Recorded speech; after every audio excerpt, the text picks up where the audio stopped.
안녕하세요. 이번 주 금융시장 정말 모든 시선이 딱 한 곳으로 쏠리고 있습니다. 네, 바로 잭슨 홀이죠. 그리고 제롬 파월 연준 의장의 연설이요. 맞아요. 시장은 뭐 9월 금리 인하 가능성을 거의 80% 90% 이렇게 보고 있는데 또 모건 스탠리 같은 데서는 연내 인하 없다. 이런 전망도 내놓고 있고요. 그렇죠. 기대가 아주 높은 상황입니다. 게다가 트럼프 행정부 압박 이야기도 계속 나오면서 연준 독립성 문제까지 복잡합니다. 정말 그렇습니다. 과연 파월 의장은 어떤 신호를 줄까요? 네, 그 기대치부터 좀 얘기를 해봐야 할 것 같은데요. 금리 선물 시장만 보면 9월 인하 가능성 말씀하신 대로 80% 90% 반영하고 있잖아요. 네, 거의 확실하다는 거죠, 시장은. 근데 모건 스탠리의 마이클 윌슨은 바로 이 점을 지적해요. 기대가 너무 높다. 이게 오히려 위험할 수 있다고요. 너무 기대가 크면 실망도 클 수 있으니까요. 그렇죠. 파월 의장이 금요일 연설에서 혹시라도 이 기대치를 좀 낮추려는 그런 뉘앙스를 풍기면 시장이 확 실망할 수 있다는 분석입니다. 하긴 파월 의장 입장에서도 참 쉽지 않겠어요. 인플레이션이 완전히 잡혔다 이렇게 말하기도 아직 좀 그렇고. 맞아요. 섣불리 인하 신호를 주기도 부담스럽죠. 마이크 윌슨이 그 얘기했잖아요. 2021년에 인플레이션 예측 틀렸던 것 때문에 연준이 약간 PTSD 같은 걸 겪고 있다고요. 네, 외상후 스트레스 장애요. 그래서 더 신중할 수밖에 없다는 진단이었죠. 근데 이번엔 정치적인 압박, 이 변수가 또 크게 작용하는 것 같아요. 맞습니다. 블룸버그 토론에서도 그 얘기가 나왔는데 트럼프 행정부가 워낙 노골적으로 금리 인하를 요구하니까요.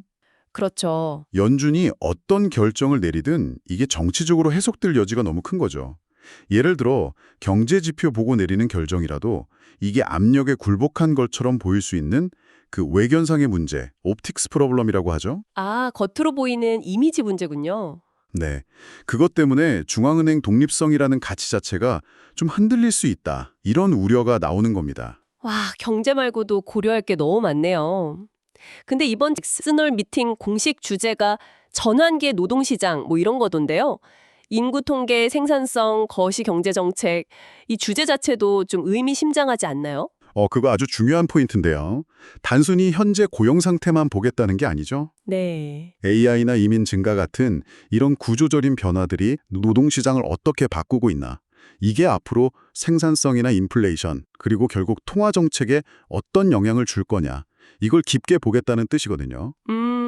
블룸버그 토론에서도 나왔듯이 그냥 실업률 숫자만 볼 게 아니라 이 변화하는 노동시장의 질적인 측면들, 이걸 어떻게 측정하고 정책에 반영할 거냐. 연준의 분석 틀 자체에 대한 고민이 담겨 있다고 봐야죠. 그렇군요. 그럼 지금 시장 상황은 좀 어떤가요? 다들 파월 연설 기다리면서 숨죽이고 있는 그런 분위기인가요? 네, 딱 그렇습니다. 블룸버그 클로징벨 분석이나 시킹알파 기사 봐도 거래량 확 줄고 변동성도 엄청 낮았어요. 정말요. 네, 다우지수 1일 변동폭이 지난 5월 이후로 가장 작았다고 하니까 그야말로 폭풍전야 같은 느낌이죠. 그렇군요. 근데 마이크 윌슨은 이런 단기적인 조용함과는 별개로 그동안 증시를 지탱해온 건 결국 기업들의 힘, 특히 실적이었다고 강조합니다. 실적이요? 성장 둔화 우려가 있었는데도요? 네, 그럼에도 불구하고 기업 이익 추정치가 꾸준히 상향 조정된 게 컸다는 거죠. 그래서 6개월에서 12개월, 좀 긴 관점에서는 여전히 강세장을 유지하고 있고요. 단기적으로 조정이 오면 오히려 매수 기회다 이렇게 보더라고요. 기업 실적 얘기가 나와서 말인데 이번 주에 월마트나 홈디포 같은 소매 기업들 실적 발표가 있죠. 네, 맞아요. 마이크 윌슨은 관세 때문에 이쪽 마진이 좀 안 좋을 수도 있다고 하던데요? 네, 그 우려가 있죠. 특히 가격을 소비자한테 바로바로 전가하기 어려운 소매업체들은 관세 부담을 좀 떠안을 수 있다는 분석이에요. 그렇군요. 반면에 기술주는 좀 분위기가 다릅니다. IT나 특히 AI 관련 설비 투자, 카펙스라고 하죠. 이게 회복되면서 실적이 괜찮게 나오고 있어요. 기술주는 좀 다르군요. 네, 사이버 보안 업체인 팔로알토 네트워크스도 실적이 예상보다 좋게 나왔고요. 전망도 긍정적이었어요. 다만 창업자이자 CTO가 은퇴한다는 소식이 좀 변수긴 하고요. 최근에 금리 인하 기대감 때문에 중소형주, 그 러셀 2000 지수 같은 거요? 거기가 상대적으로 좀 강했잖아요. 거긴 앞으로 어떻게 보세요? 거기도 결국은 금리 인하가 진짜 현실화되느냐, 여기에 달렸다고 봐야죠. 마이크 윌슨 시각도 그렇고요.